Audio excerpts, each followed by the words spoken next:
ఎండలను దండిస్తామా, వానలను నిందిస్తామా, చలినటో తరిమేస్తామా, చీపమ్మని కస్సుమని కలహిస్తామా, ఉస్సురని విలపిస్తామా, రోజులతో రాజీ పడమా, సర్లెమ్మని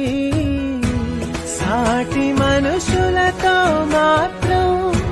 సాగనని ఎందుకు పంతం, పూటకొక పేచి పడుతూ ఏం సాధిస్తామంటే ఏం చెబుతా, ఎక్కిళ్ళే పెట్టి ఏడుస్తుంటే కష్టం పోతుందా కదా, మరెన్నో